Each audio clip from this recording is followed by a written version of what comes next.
ನಮಸ್ಕಾರ ಸ್ನೇಹಿತರೆ. ಮೋದಿಗೆ ನೀವು ಗ್ರೇಟ್, ಮಿಸ್ ಡಿಜು ಅಂತೆಲ್ಲ ತಪ್ಕೊಂಡು ಗಿಫ್ಟ್ ಎಲ್ಲ ಕೊಟ್ಟು ಮಾತಾಡಿ ಕಳಿಸಿರೋ ಟ್ರಂಪ್ ಜೊತೆಗೆ ಟ್ಯಾರಿಫ್ ಮಾತ್ರ ಹಾಕ್ತೀನಿ ಅಂತ ಹೇಳಿ ಕಳಿಸಿದ್ದಾರೆ. ರೆಸಿಪ್ರೋಕಲ್ ತೆರಿಗೆಯನ್ನು ಕೆಂಡದ ಉಂಡೆಯನ್ನು ಕೂಡ ಮೋದಿ ಜೇಬಿಗೆ ಹಾಕಿ ಕಳಿಸಿದ್ದಾರೆ. ಮೋದಿ ಸಮ್ಮುಖದಲ್ಲೇ ಭಾರತದ ಮೇಲೆ ಎಕ್ಸ್ಟ್ರಾ ತೆರಿಗೆಯನ್ನು ಹೇರಿದ್ದಾರೆ. ಈ ತೆರಿಗೆಯಿಂದ ಭಾರತಕ್ಕೆ ಭಾರಿ ಅಪಾಯ ಇದೆ. ಎಷ್ಟರ ಮಟ್ಟಿಗಂದರೆ ಭಾರತದ ಆರ್ಥಿಕತೆಯೇ ಇದು ಅಲ್ಲಾಡಿಸ್ಬೋದು.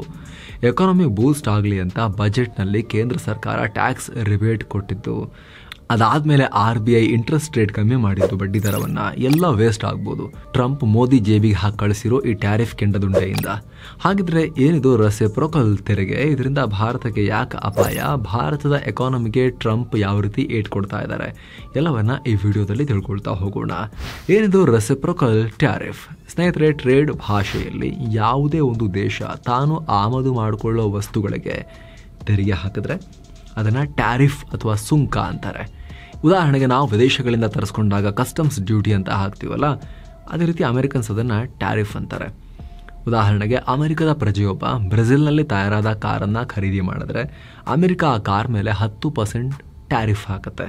ಅದನ್ನು ನೀವು ಟ್ಯಾಕ್ಸ್ ಅಂತ ಕೂಡ ಕರಿಬೋದು, ಟ್ಯಾರಿಫ್ ಅಂತ ಕೂಡ ಕರಿಬೋದು. ಸೇಮ್ ಟೈಮ್ ಅದಕ್ಕೆ ಪ್ರತಿಯಾಗಿ ಬ್ರೆಜಿಲ್ ಕೂಡ ಅಮೆರಿಕದಲ್ಲಿ ತಯಾರಾದ ಕಾರಿಗೆ ತನ್ನ ದೇಶಕ್ಕೆ ಬಂದಾಗ 10% ಟ್ಯಾಕ್ಸ್ ಹಾಕಿದ್ರೆ ಅದು ರೆಸಿಪ್ರೋಕಲ್ ಟ್ಯಾರಿಫ್ ಆಗುತ್ತೆ. ಕನ್ನಡದಲ್ಲಿ ಬೇಕಾದರೆ ಸುಂಕ, ಪ್ರತಿ ಸುಂಕ ಅಂತ ಹೇಳ್ಬೋದು. ನೀವು ಸುಂಕ ಹಾಕ್ತೀರಾ, ನಾವು ಪ್ರತಿ ಸುಂಕ ಹಾಕ್ತೀವಿ ನಿಮಗೆ ಅಂತ. ಸಾಮಾನ್ಯವಾಗಿ ವ್ಯಾಪಾರ ಸಂಬಂಧದಲ್ಲಿ ಫೇರ್ನೆಸ್ ಇರಲಿ, ನ್ಯಾಯ ಇರಲಿ, ಟ್ರೇಡ್ ಬ್ಯಾರಿಯರ್ ಕಮ್ಮಿ ಆಗಲಿ, ಆರ್ಥಿಕ ಪ್ರಗತಿ ಹೆಚ್ಚಾಗಲಿ, ಹಾಗೆ ವ್ಯಾಪಾರ ಗ್ಲೋಬಲೈಸ್ ಆಗಲಿ ಅನ್ನೋ ಕಾರಣಕ್ಕೆ ಈ ರೆಸಿಪ್ರೋಕಲ್ ಟ್ಯಾರಿಫ್ಗಳನ್ನು ಹಾಕಲಾಗ್ತಿತ್ತು. ಮತ್ತೊಂದು ದೇಶದ ಉತ್ಪನ್ನದ ಮೇಲಿನ ತೆರಿಗೆಯನ್ನು ಕಮ್ಮಿ ಮಾಡಲಾಗ್ತಿತ್ತು. ಉದಾಹರಣೆಗೆ ಇದೇ ಅಮೆರಿಕ 1934ರಲ್ಲಿ ರೆಸಿಪ್ರೋಕಲ್ ಟ್ಯಾರಿಫ್ ಆ್ಯಕ್ಟ್ ತಂದು ತನ್ನ ಮಿತ್ರ ರಾಷ್ಟ್ರಗಳ ಮೇಲೆ ತೆರಿಗೆಯನ್ನು ಕಮ್ಮಿ ಮಾಡಿತ್ತು. ಪ್ರೊಟೆಕ್ಷನಿಸಮ್ನಿಂದ ದೂರ ಸರಿದಿತ್ತು. ಆದರೆ ಟ್ರಂಪ್ ಈಗ ಇದನ್ನು ಕಂಪ್ಲೀಟ್ ಉಲ್ಟಾ ಮಾಡ್ತಿದ್ದಾರೆ. ತೆರಿಗೆನ ಇಳಿಸೋದರ ಬದಲು ಆಲ್ರೆಡಿ ಇಳಿಸಿಯಾಗಿದ್ದ ತೆರಿಗೆಯನ್ನು ಮತ್ತೊಂದು ದೇಶದ ತೆರಿಗೆಗೆ ಸಮ ಆಗುವಂತೆ ಜಾಸ್ತಿ ಮಾಡೋಕೆ, ನೀವೆಷ್ಟು ಹಾಕ್ತೀರ ಅಷ್ಟೇ ನಾವು ಹಾಕ್ತೀವಿ ಅಂತ ಮಾಡೋಕೆ ಈ ಟರ್ಮನ್ನು ಬಳಸ್ತಾ ಇದ್ದಾರೆ. ಕಳೆದ ಬಾರಿ ಟ್ರಂಪ್ ಆಡಳಿತದಲ್ಲಿ ಕಾಮರ್ಸ್ ಸೆಕ್ರೆಟರಿ ಆಗಿದ್ದ ವಿಲ್ಬರ್ ರಾಸ್ ಟ್ರಂಪ್ಗೆ ಈ ಮನೆಹಾಳ ಐಡಿಯಾ ಕೊಟ್ಟಿದ್ದು. ಚೀನಾಗೆ ಸರಿಸಮನಾಗಿ ಟ್ಯಾರಿಫ್ ಹೇರಬೇಕು ಅಂತ ಹೇಳಿದರು. ಆದರೆ ಈ ಸಲ ಟ್ರಂಪ್ ಚೀನಾ ಬಿಡಿ, ಅಮೆರಿಕದ ಮಿತ್ರರು, ಟ್ರೇಡ್ ಪಾರ್ಟ್ನರ್ಗಳು, ಶತ್ರುಗಳು ಎಲ್ಲ ರಾಷ್ಟ್ರಗಳ ಮೇಲೂ ಟ್ಯಾರಿಫ್ ಅನ್ನೋ ಕತ್ತಿಯನ್ನು ಜಳಪಿಸ್ತಾ ಇದ್ದಾರೆ, ಆದೇಶ ಕೊಟ್ಬಿಟ್ಟಿದ್ದಾರೆ. ಹೀಗಾಗಿ ಈ ರೆಸಿಪ್ರೋಕಲ್ ಟ್ಯಾರಿಫ್ ಇಡೀ ವಿಶ್ವದ ಮೇಲೆ ಪರಿಣಾಮ ಬೀರೋದು ಗ್ಯಾರಂಟಿ. ದೇಶಕ್ಕೆ ಪ್ರತ್ಯೇಕ ಲೆಕ್ಕ, ಸಬ್ಸಿಡಿಗೂ ಬೀಳುತ್ತೆ ಸುಂಕ. ಸ್ನೇಹಿತರೆ, ಟ್ರಂಪ್ ಇಲ್ಲಿ ರೆಸಿಪ್ರೋಕಲ್ ಟ್ಯಾರಿಫ್ ಹೇರ್ತಿರೋದು ಇಂಟ್ರೆಸ್ಟಿಂಗ್. ಏಪ್ರಿಲ್ 1ರಿಂದ ಈ ಪ್ರತಿ ಸುಂಕಗಳು ಜಾರಿಯಾಗ್ತವೆ.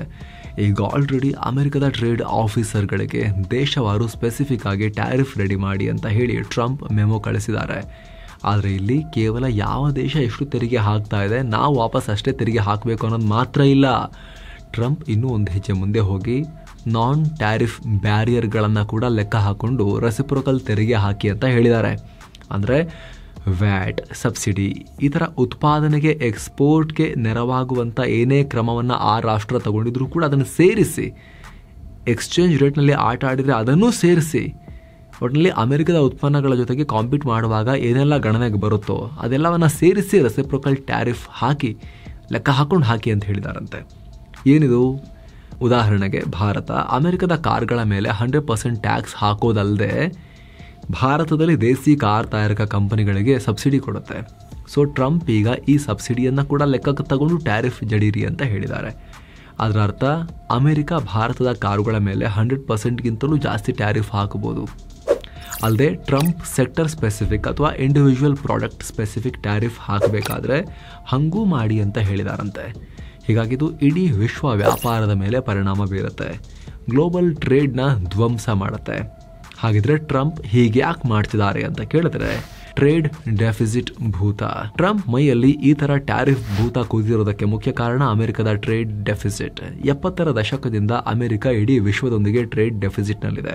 ಎಕ್ಸ್ಪೋರ್ಟ್ ಮಾಡೋದಕ್ಕಿಂತ ಜಾಸ್ತಿ ಇಂಪೋರ್ಟ್ ಮಾಡುತ್ತೆ. ಹೀಗಾಗಿ 2024ರಲ್ಲಿ ಚೀನಾ $1 ಟ್ರಿಲಿಯನ್ ಟ್ರೇಡ್ ಸರ್ಪ್ಲಸ್ನಲ್ಲಿದ್ದರೆ ಅಮೆರಿಕ $1.2 ಟ್ರಿಲಿಯನ್ ಟ್ರೇಡ್ ಡೆಫಿಸಿಟ್ನಲ್ಲಿತ್ತು. ಟ್ರಂಪ್ ಸರ್ಕಾರ ಅನೇಕ ದೇಶಗಳು ಅಮೆರಿಕಗೆ ಅನ್ಯಾಯ ಮಾಡಿ ಭಾರಿ ಟ್ಯಾರಿಫ್ ಇಟ್ಟು ಈ ಟ್ರೇಡ್ ಡೆಫಿಸಿಟ್ ಬೆಳೆಯೋ ಹಾಗೆ ಮಾಡಿವೆ. ಹೀಗಾಗಿ ಟ್ರಂಪ್ ಇದನ್ನೀಗ ಸರಿ ಮಾಡಬೇಕು, ಬ್ಯಾಲೆನ್ಸ್ ಮಾಡಬೇಕು. ಅಲ್ಲದೆ ಅಮೆರಿಕದ ಸಾಲ ಕೂಡ $36 ಟ್ರಿಲಿಯನ್ ತಲುಪಿದೆ. ಸೊ ಟ್ರಂಪ್ ಈ ರೆಸಿಪ್ರೋಕಲ್ ಟ್ಯಾರಿಫ್ ನಿಂದ ಬಂದ ಹಣದಿಂದ ಸಾಲ ತೀರಿಸ್ತೀವಿ ಅಂತ ಹೇಳ್ತಿದ್ದಾರೆ. ಏನು ಸ್ನೇಹಿತರೆ, ವರದಿಯಲ್ಲಿ ಮುಂದುವರಿಯೋಕ್ಕಿಂತ ಮುಂಚೆ 7 ಸ್ಯಾಂಡ್ಸ್ ಟೂರಿಸಂ ಕಂಪನಿ ಕಾಶಿ ಅಯೋಧ್ಯೆಗೆ ಮತ್ತೊಂದು ಟ್ರಿಪ್ ಆಯೋಜನೆ ಮಾಡಿದೆ. ಬೆಸ್ಟ್ ಆಫರ್ ಪ್ರೈಸ್ $39,500 ಮಾತ್ರ. ಕಾಶಿ, ಅಯೋಧ್ಯೆ, ತ್ರಿವೇಣಿ ಸಂಗಮ, ಗಯಾ, ಬೋಧ್ ಗಯಾ ಎಲ್ಲ ಕಡೆ ಹೋಗೋದಿರುತ್ತೆ. 4 ನೈಟ್ 5 ಡೇಸ್ ಟ್ರಿಪ್ ಇದು. ಈ ಪ್ಯಾಕೇಜ್ ನಲ್ಲಿ ಫ್ಲೈಟ್ ಟಿಕೆಟ್ಸ್, 3 ಸ್ಟಾರ್ ಹೋಟೆಲ್ ನಲ್ಲಿ ಸ್ಟೇ, ಆಲ್ ಮೀಲ್ಸ್, ದರ್ಶನ, ಎಸಿ ಟ್ರಾನ್ಸ್ಪೋರ್ಟ್ ವ್ಯವಸ್ಥೆ, boating, auto charges, 24/7 tour manager ಸೌಲಭ್ಯ ಹಾಗೂ ಹಿರಿಯ ನಾಗರಿಕರಿಗೆ ವಿಶೇಷ ಆರೈಕೆ ಎಲ್ಲ ಇರುತ್ತೆ. ಹೊರಡೋ ದಿನ 9 ಮಾರ್ಚ್ 2025. ಕೆಲವೇ ಸೀಟುಗಳು ಲಭ್ಯ. ಆಸಕ್ತರು ಈ ನಂಬರ್ಗೆ ಕಾಲ್ ಮಾಡಿ ನಿಮ್ಮ ಸೀಟನ್ನ ಕೂಡ ಬುಕ್ ಮಾಡಿ. ಈಗ ವರದಿಯಲ್ಲಿ ಮುಂದುವರಿಯೋಣ. ಹೀಗಾಗಿ ಎಲ್ಲಾ ದೇಶಗಳಿಗೆ, ಎಲ್ಲಾ ಕಂಪನಿಗಳಿಗೆ ಟ್ರಂಪ್ 2 ಆಪ್ಷನ್ ಕೊಡ್ತಿದ್ದಾರೆ. ಒಂದು, ಅಮೆರಿಕಕ್ಕೆ ಬನ್ನಿ ಉತ್ಪಾದನೆ ಮಾಡಿ, ಇಲ್ಲ ಅಮೆರಿಕದಿಂದ ಖರೀದಿ ಮಾಡಿ ಅಂತ. ಆದ್ರೆ ಇದರಿಂದ ಅಮೆರಿಕದ ಸಾಲ ತೀರುತ್ತೋ ಇಲ್ವೋ, ಹಣದುಬ್ಬರ, ಬೆಲೆ ಏರಿಕೆ ಅಥವಾ ಇನ್ಫ್ಲೇಷನ್ ಜಾಸ್ತಿ ಆಗತ್ತೆ ಅನ್ನೋ ಲೆಕ್ಕಾಚಾರ ಇದೆ. ಖುದ್ದು ಟ್ರಂಪ್ ಕೂಡ ಹೌದು, ಶಾರ್ಟ್ ಟರ್ಮ್ ನಲ್ಲಿ ಇನ್ಫ್ಲೇಷನ್ ಜಾಸ್ತಿ ಆಗುತ್ತೆ, ಆದ್ರೆ ಲಾಂಗ್ ಟರ್ಮ್ ನಲ್ಲಿ ಹೆಲ್ಪ್ ಆಗುತ್ತೆ ಅಂತ ಹೇಳ್ತಿದ್ದಾರೆ. ಆದ್ರೆ ಸ್ನೇಹಿತರೆ, ಆರ್ಥಿಕ ತಜ್ಞರ ಪ್ರಕಾರ ಈ ರೆಸಿಪ್ರೋಕಲ್ ಟ್ಯಾರಿಫ್ ಅನ್ನೋದು ಬಹಳ ಕೆಟ್ಟ ನಡೆ.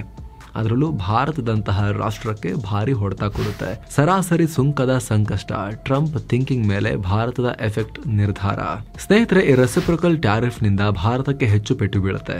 ಯಾಕಂದ್ರೆ ಅಮೆರಿಕ ಭಾರತದ 2ನೇ ಅತಿದೊಡ್ಡ ಟ್ರೇಡಿಂಗ್ ಪಾರ್ಟ್ನರ್. $190 ಬಿಲಿಯನ್ ವ್ಯಾಪಾರ ಮಾಡ್ತೀವಿ. ಜೊತೆಗೆ ಟ್ರಂಪೇ ಹೇಳುವಂತೆ ಭಾರತ ಅಮೆರಿಕದ ಉತ್ಪನ್ನಗಳ ಮೇಲೆ ಅತಿ ಹೆಚ್ಚು ಟ್ಯಾರಿಫ್ ಹೇರೋ ರಾಷ್ಟ್ರ. ಅಮೆರಿಕ ಭಾರತದ ಉತ್ಪನ್ನಗಳ ಮೇಲೆ ಆವರೇಜ್ 3.3% ಸುಂಕ ಹಾಕಿದ್ರೆ ಭಾರತ ಅಮೆರಿಕದ ಉತ್ಪನ್ನಗಳ ಮೇಲೆ ಆವರೇಜ್ 17% ಟ್ಯಾರಿಫ್ ಹಾಕುತ್ತೆ. ಬಟ್ ಹಾಗೆ ನೋಡಿದ್ರೆ ಅಮೆರಿಕದ 75% ಉತ್ಪನ್ನಗಳಿಗೆ 5%ಗಿಂತಲೂ ಕಮ್ಮಿ ಸುಂಕ ಇದೆ ನಮ್ದು. ಆದ್ರೆ ಕೆಲವೊಂದಕ್ಕೆ 100%ಗಿಂತಲೂ ಮೇಲಿರೋದ್ರಿಂದ ಆವರೇಜ್ ಟ್ಯಾರಿಫ್ ಜಾಸ್ತಿ ಆಗುತ್ತೆ. ಹೀಗಾಗಿ ಭಾರತದ ಮೇಲೆ ಹೇಗೆ ಪರಿಣಾಮ ಬೀರುತ್ತೆ ಅನ್ನೋದು ಟ್ರಂಪ್ ಯಾವ ರೀತಿ ಥಿಂಕ್ ಮಾಡ್ತಾರೆ ಅನ್ನೋದರ ಮೇಲೆ ಡಿಪೆಂಡ್ ಆಗುತ್ತೆ. Already Bharat trade war avoid ಮಾಡೋಕೆ ಅಮೆರಿಕದ ತೈಲ, ಅನಿಲ, ಶಸ್ತ್ರಾಸ್ತ್ರ ಖರೀದಿ ಜಾಸ್ತಿ ಮಾಡ್ತೀವಿ ಅಂತ ಒಪ್ಕೊಂಡಿದೆ. ಹಾರ್ಲೆ ಡೇವಿಡ್ಸನ್ ಅಮೆರಿಕದ ಸೇಬು, ಕಡಲೆ ಸೇರಿದಂತೆ ಅನೇಕ ಉತ್ಪನ್ನಗಳ ತೆರಿಗೆಯನ್ನು ಇಳಿಸಿದೆ. ಆದರೆ ಟ್ರಂಪ್ ಒಂದು ವೇಳೆ ನಾನು ಆವರೇಜ್ ಟ್ಯಾರಿಫೇ ನೋಡ್ತೀನಿ ಅಂತ ಹೇಳಿದ್ರೆ ಕಷ್ಟ ಆಗುತ್ತೆ ನಮಗೆ. ಅದರಲ್ಲೂ ಫಾರ್ಮಾ, ಟೆಕ್ಸ್ಟೈಲ್, ಸ್ಟೀಲ್, IT ಕ್ಷೇತ್ರಗಳಿಗೆ ಪೆಟ್ಟು ಬೀಳುತ್ತೆ. ಬಟ್ ಇದಕ್ಕಿಂತ ಹೆಚ್ಚಿನ ಅಪಾಯ ಇರೋದು ಓವರ್ ಆಲ್ ಭಾರತದ ಆರ್ಥಿಕ ಓಟಕ್ಕೇನೆ ಇದು ಬ್ರೇಕ್ ಹಾಕುತ್ತೆ ಅನ್ನೋ ಭಯ. ಟ್ಯಾಕ್ಸ್ ರಿಲೀಫ್ ವೇಸ್ಟ್, ಭಾರತದ ಆರ್ಥಿಕತೆಗೆ ಪೆಟ್ಟು. ಈ ರೆಸಿಪ್ರೋಕಲ್ ಟ್ಯಾರಿಫ್ಗಳಿಂದ ಅಮೆರಿಕದಲ್ಲಿ ಭಾರತದ ಉತ್ಪನ್ನಗಳು ಕಾಸ್ಟ್ಲಿ ಆಗೋದಷ್ಟೇ ಅಲ್ಲದೆ ಎಕಾನಮಿಗೂ ಏಟ್ ಕೊಡುತ್ತೆ. ಯಾಕಂದ್ರೆ ಟ್ರೇಡ್ ಡೆಫಿಸಿಟ್ ಇಳಿಸೋಕೆ ಟ್ರಂಪ್ ಭಾರತ ಟ್ಯಾರಿಫ್ ಕಮ್ಮಿ ಮಾಡಬೇಕು ಅಂತಿದ್ದಾರೆ. ಈಗ ಆಲ್ರೆಡಿ ಹೇಳಿದಂತೆ ಭಾರತ ಕೂಡ ಅಮೆರಿಕದ ಅನೇಕ ಉತ್ಪನ್ನಗಳ ಮೇಲೆ ಒಂದೊಂದಾಗಿ ತೆರಿಗೆ ಡೌನ್ ಮಾಡಿದೆ. ಹೀಗಾಗಿ ಅಮೆರಿಕದ ವಸ್ತುಗಳು ಚೀಪ್ ಆಗ್ತವೆ. ಆದರೆ ಮೊನ್ನೆ ತಾನೇ ಭಾರತ ತನ್ನ ಬಜೆಟ್ನಲ್ಲಿ ಕನ್ಸಂಪ್ಷನ್ ಪಿಕಪ್ ಆಗಲಿ, ಆರ್ಥಿಕತೆ ಓಟ ಹೆಚ್ಚಾಗಲಿ ಅಂತ ಟ್ಯಾಕ್ಸ್ ರಿಬೇಟ್ ಕೊಟ್ಟಿದ್ರು. ಹೆಚ್ಚು ಕಮ್ಮಿ $1 ಲಕ್ಷ ಕೋಟಿ ಜನರ ಬಳಿನೇ ಉಳಿಯುತ್ತೆ. ಈಗ ಟ್ಯಾಕ್ಸ್ ಹೋಗೋ ದುಡ್ಡು ಜನರ ಬಳಿನೇ ಉಳಿಯುತ್ತೆ. ಆದರೆ ಎಷ್ಟು ದಿನ ಕಾಸ್ಟ್ಲಿ ಇದ್ದ ಅಮೆರಿಕದ ಉತ್ಪನ್ನಗಳು ದಿಢೀರ್ ಕಮ್ಮಿ ಆಗಿರೋದು ನೋಡಿ ಈ ರಿಬೇಟ್ ಲಾಭ ಪಡೆದ ಭಾರತೀಯರು ಅಮೆರಿಕನ್ ಗೂಡ್ಸ್ ಅಂತ ಖರೀದಿ ಮಾಡೋಕೆ ಜಾಸ್ತಿ ಮಾಡಿಬಿಟ್ರೆ ಅನ್ನೋ ಲೆಕ್ಕಾಚಾರ ಇದೆ. ಅದರಲ್ಲೂ ಅಮೆರಿಕದ ಆಟೋಮೊಬೈಲ್, ಕಾರ್ಗಳು, ಅದರಲ್ಲೂ ಕೂಡ ಹಾರ್ಲೆ ಡೇವಿಡ್ಸನ್ ಅಂತ ಬೈಕ್ ಬ್ರ್ಯಾಂಡ್ಗಳ ಮೇಲೆ ಭಾರತೀಯರಿಗೆ ವಿಪರೀತ ವ್ಯಾಮೋಹ ಇದೆ. ಎಷ್ಟೋ ಚಿಕ್ಕ ಮಕ್ಕಳು ಕೂಡ 100cc ಗಾಡಿ ತಗೊಳ್ಳದೇ ಇರೋ ಮಕ್ಕಳು ಕೂಡ 2000cc ಹಾರ್ಲೆ ಡೇವಿಡ್ಸನ್ ಬೈಕ್ಗಳ ಪೋಸ್ಟರ್ಗಳನ್ನ ಮನೆಯಲ್ಲೆಲ್ಲ ಅಂಟಿಸ್ಕೊಂಡಿರ್ತಾರೆ, ನಿಮಗೆ ಗೊತ್ತಿರ್ಬೋದು. ಹೀಗಾಗಿ ಟ್ಯಾಕ್ಸ್ ರಿಬೇಟ್ನಲ್ಲಿ ಕೊಟ್ಟ ದುಡ್ಡು ಅಮೆರಿಕ GDP ಎಲ್ಲಿ ಹೋಗುತ್ತೋ ಅನ್ನೋ ಆತಂಕ ಇದೆ. ಹೀಗಾಗಿ ಟ್ರಂಪ್ ನಡೆ ಭಾರತದ ಪ್ರಯತ್ನಕ್ಕೆ ಏಟು ಕೊಡುತ್ತಾ ಅನ್ನೋ ವಿಶ್ಲೇಷಣೆ ಇದೆ. ಟ್ರಂಪ್ ಹೇಳ್ತಿರೋದು ಒಂದು ಹಂತಕ್ಕೆ ನಿಜ ಸ್ನೇಹಿತರೆ. ಯಾವುದೇ ಐಡಿಯಲ್ ವರ್ಲ್ಡ್ನಲ್ಲಿ ಯಾವುದೇ ಟ್ಯಾರಿಫ್ ಇರಬಾರ್ದು, ಮುಕ್ತ ವ್ಯಾಪಾರ ಇರಬೇಕು. ವ್ಯಾಪಾರ ಹೆಚ್ಚಾದಾಗ ಆರ್ಥಿಕತೆಗೆ ಟ್ಯಾರಿಫ್ನಿಂದ ಸಿಗೋ ಆದಾಯಕ್ಕಿಂತ ಜಾಸ್ತಿ ಬೆನಿಫಿಟ್ ಸಿಗುತ್ತೆ. ಇದೇ ಕಾರಣಕ್ಕೆ 2ನೇ ಮಹಾಯುದ್ಧ ನಂತರ ಅನೇಕ ರಾಷ್ಟ್ರಗಳು ಸುಂಕಗಳನ್ನು ತೆಗೆದು ಫ್ರೀ ಟ್ರೇಡ್ ಕಡೆಗೆ ಮುಖ ಮಾಡಿದ್ರು. ಬಟ್ ಪ್ರಾಬ್ಲಮ್ ಏನು ಅಂದರೆ ನಾವು ಐಡಿಯಲ್ ವರ್ಲ್ಡ್ನಲ್ಲಿ ಇಲ್ಲ. ಡೆವಲಪ್ಡ್ ಕಂಟ್ರೀಸ್, ಡೆವಲಪಿಂಗ್ ಕಂಟ್ರೀಸ್ ಅಂತ ಒಂದೇ ವಿಶ್ವದ ಒಳಗೆ 2 ವಿಶ್ವಗಳು ಕ್ರಿಯೇಟ್ ಆಗಿವೆ. ಅಭಿವೃದ್ಧಿ ಹೊಂದಿದ ದೇಶಗಳಿಗೆ ಟ್ಯಾರಿಫ್ ಮುಕ್ತ ವ್ಯಾಪಾರ ಅನ್ನೋದು ಸರಿ ಹೋಗ್ಬೋದು. ಆದರೆ ಡೆವಲಪಿಂಗ್ ರಾಷ್ಟ್ರಗಳಿಗೆ, ಇವಾಗಷ್ಟೇ ಇಂಡಸ್ಟ್ರೀಸನ್ನು ನಾವು ನಿಧಾನಕ್ಕೆ ನರ್ಚರ್ ಮಾಡಿಕೊಂಡು ಬೆಳೆಸ್ತಿರೋ ರಾಷ್ಟ್ರಗಳಿಗೆ ಅವರೊಂದಿಗೆ ಕಾಂಪೀಟ್ ಮಾಡೋಕ್ಕೆ ಕಷ್ಟ ಆಗ್ಬೋದು. ಮುಕ್ತ ವ್ಯಾಪಾರದಿಂದ ಲಾಭ ಪಡೆಯುವಷ್ಟು ನಾವು ಇನ್ನೂ ಅಡ್ವಾನ್ಸ್ಡ್ ಆಗಿಲ್ಲ. ಅದರಲ್ಲೂ ಕೂಡ ಭಾರತೀಯರು ವಿದೇಶಿ ಗೂಡ್ಸ್ ಅಂದರೆ ಚೈನಾ ಗೂಡ್ಸ್ ಬಗ್ಗೆ ಹೇಳ್ತಿಲ್ಲ, made in America, made in Europe ಆ ಥರ ಎಲ್ಲ ಇದ್ದರೆ ಸ್ವಲ್ಪ ನಮ್ಮ ಜನಕ್ಕೆ ಮೋಹ ಜಾಸ್ತಿ. ಸೊ ನಮ್ಮ ಲೋಕಲ್ ಇಂಡಸ್ಟ್ರೀಸ್ಗೆ ಬಹಳ ಪೆಟ್ಟು ಬೀಳ್ಬೋದು. ನಮ್ಮ ರೇಟಿಗೆ ಅವರು ಕೂಡ ಬಂದು ಮಾರಕ್ಕೆ ಶುರು ಮಾಡಿದ್ರೆ ಅದಕ್ಕೆ ನಾವು ಜಾಸ್ತಿ ಟ್ಯಾರಿಫ್ ಹಾಕ್ತೀವಿ ಅವ್ರ ವಸ್ತುಗಳನ್ನು ದುಬಾರಿ ಮಾಡೋಕ್ಕೆ. ಜೊತೆಗೆ ಅವ್ರಿಗೆ ಕಾಂಪೀಟ್ ಮಾಡುವಷ್ಟು ಟೆಕ್ನಾಲಜಿಕಲಿ ಕೂಡ ನಾವು ಮುಂದುವರೆದಿಲ್ಲ. ಟೆಕ್ನಾಲಜಿಕಲಿ, ಇಂಡಸ್ಟ್ರಿಯಲಿ, ಸೈಂಟಿಫಿಕಲಿ ಅಷ್ಟು ಮುಂದುವರೆದಿಲ್ಲ. ಹಾಗಾಗಿ ನಮ್ಮಂತ ರಾಷ್ಟ್ರಗಳು ಟ್ಯಾರಿಫ್ ತೆಗೆದು ಬಿಡ್ತೀವಿ, ಮುಕ್ತ ವ್ಯಾಪಾರ ಮಾಡೋಣ ಅಂತ ಹೇಳೋದು ಕಷ್ಟ. ಅಗ್ರಿಕಲ್ಚರಲ್ ಗೂಡ್ಸೇ ತಗೊಳ್ಳಿ. ಅಮೆರಿಕದಲ್ಲಿ ಇಂಡಸ್ಟ್ರಿಯಲ್ ಸ್ಕೇಲ್ನಲ್ಲಿ ಹೆಲಿಕಾಪ್ಟರ್ಗಳನ್ನು ಬಳಸಿ, ಡ್ರೋನ್ಗಳನ್ನು ಬಳಸಿ, JCBಗಿಂತಲೂ ದೊಡ್ಡ ಗಾತ್ರದ ಬೃಹತ್ ಮಷಿನ್ಗಳನ್ನು ಬಳಸಿ ಹೈಟೆಕ್ ಕಾರ್ಪೊರೇಟ್ ಅಗ್ರಿಕಲ್ಚರ್ ನಡೆಯುತ್ತೆ. ಅವರು ಪ್ರತಿ ಎಕರೆಗೆ ಅವರ ಇಳುವರಿ ಕೂಡ ಜಾಸ್ತಿ, ಅವರ ಔಟ್ಪುಟ್ ಜಾಸ್ತಿ, ಪ್ರೊಡಕ್ಟಿವಿಟಿ ಜಾಸ್ತಿ, ಎಲ್ಲ ಜಾಸ್ತಿ ಇದೆ ಅವ್ರದ್ದು. ನಾವು ಓಪನ್ ಅಪ್ ಮಾಡಿಬಿಡ್ತೀವಿ ಅಂತ ಹೇಳಿದ್ರೆ ತಂದಿಲ್ಲಿ ರಾಶಿ ಹಾಕ್ತಾರೆ ಅಮೆರಿಕದಲ್ಲಿ ಬೆಳೆದಿರೋದನ್ನ. ನಮ್ಮ ರೈತರ ಕತೆ ಏನಾಗುತ್ತೆ ಅವಾಗ? ನಮ್ಮ ರೈತರನ್ನು ಕಾಪಾಡಕ್ಕೆ ಆಗೋದಿಲ್ಲ. ಇದೇ ಕಾರಣಕ್ಕೆ ವಿಶ್ವ ವ್ಯಾಪಾರ ಸಂಸ್ಥೆ ಈಗ ಅಭಿವೃದ್ಧಿ ಹೊಂದ್ತಾ ಇರೋ ದೇಶಗಳನ್ನ ನಾವು ಸ್ಪೆಷಲ್ ಟ್ರೀಟ್ಮೆಂಟ್ ಕೊಟ್ಟು ನೋಡಬೇಕು. ಡೆವಲಪ್ಡ್ ಕಂಟ್ರಿಗಿಂತ ಡೆವಲಪಿಂಗ್ ಕಂಟ್ರಿಗಳ ಟ್ಯಾರಿಫ್ ಸ್ವಲ್ಪ ಜಾಸ್ತಿ ಇರಲಿ, ತೊಂದರೆ ಇಲ್ಲ ಅಂತ ನಿಯಮ ಮಾಡ್ತು.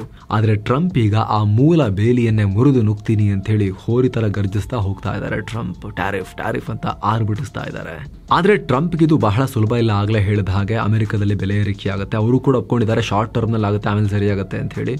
ಬಟ್ ಕಷ್ಟ ಇದೆ, ಯಾಕಂದರೆ ಅಷ್ಟು ಟ್ಯಾರಿಫನ್ನು ನಮ್ಮ ಕಾಸ್ಟಲ್ಲಿ ನಮ್ಮ ಲಾಭದಲ್ಲಿ ಕಟ್ ಮಾಡ್ಕೊಂಡು ನಾವೇನು ಅಮೆರಿಕಾಗೆ ಮಾರೋಕ್ಕಾಗತ್ತಾ? ಇಲ್ಲ. ಅದನ್ನು ನಾವು ಆ ಕಾಸ್ಟ್ಗೆ ಟ್ಯಾರಿಫ್ ಆ್ಯಡ್ ಮಾಡಿಬಿಟ್ಟು ಅಮೆರಿಕಾದಲ್ಲಿ ಮಾರಬೇಕಾಗತ್ತೆ. ಆಗ ಎಷ್ಟು ದಿನ ಕಮ್ಮಿ ಪ್ರೈಸ್ಗೆ ಚೈನಾ ಗೂಡ್ಸ್, ಭಾರತದ ಗೂಡ್ಸನ್ನು ಯೂಸ್ ಮಾಡ್ತಿದ್ದ ಅಮೆರಿಕನ್ಸಿಗೆ ಜಾಸ್ತಿ ದುಡ್ಡನ್ನು ತೆರಬೇಕಾಗತ್ತೆ.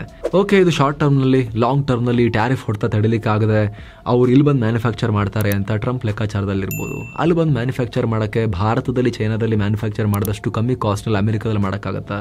ಇಲ್ಲಿನಷ್ಟು ಕಮ್ಮಿ ಸ್ಯಾಲ್ರಿಗೆ ಅಲ್ಲಿ ಅವ್ರಿಗೆ ಮ್ಯಾನ್ ಪವರ್ ಸಿಗುತ್ತಾ? ಚಾನ್ಸೇ ಇಲ್ಲ. ಹೊರಗಿಂದ ಕರ್ಕೊಂಬರ್ತೀವಿ ಅಂದರೂ ಕೂಡ ಅಮೆರಿಕದಲ್ಲಿ ಈ ವೇಜ್ ಸ್ಟ್ಯಾಂಡರ್ಡ್ಸ್ ಎಲ್ಲ ಜಾಸ್ತಿನೇ ಇದೆ. ಮ್ಯಾನುಫ್ಯಾಕ್ಚರಿಂಗ್ ಕಾಸ್ಟ್ ಜಾಸ್ತಿ ಆಗೇ ಆಗುತ್ತೆ. ಅಲ್ಲಿ ಮ್ಯಾನುಫ್ಯಾಕ್ಚರ್ ಮಾಡಿದ್ರು ಕೂಡ ಈಗೇನು ದುಬಾರಿ ಆಗೇ ಆಗುತ್ತೆ. ಇದನ್ನು ಟ್ರಂಪ್ ಹೇಗೆ ಟ್ಯಾಕಲ್ ಮಾಡೋಕ್ಕೆ ಪ್ಲಾನ್ ಮಾಡಿದ್ದಾರೆ ಅಂತ ನೋಡಬೇಕು. ಖುದ್ದು ಬಿಸ್ನೆಸ್ ಮೆನ್ ಆಗಿರೋ ಟ್ರಂಪ್ ಮಹಾಶಯ. ಇದಕ್ಕೆ ಸಂಬಂಧಪಟ್ಟಂತೆ ನಿಮಗೇನು ಅನಿಸುತ್ತೆ ಕಾಮೆಂಟ್ ಮಾಡಿ ತಿಳಿಸಿ. ಮತ್ತೆ ಭೇಟಿ ಆಗ್ತಿರೋಣ. ನಮಸ್ತೆ.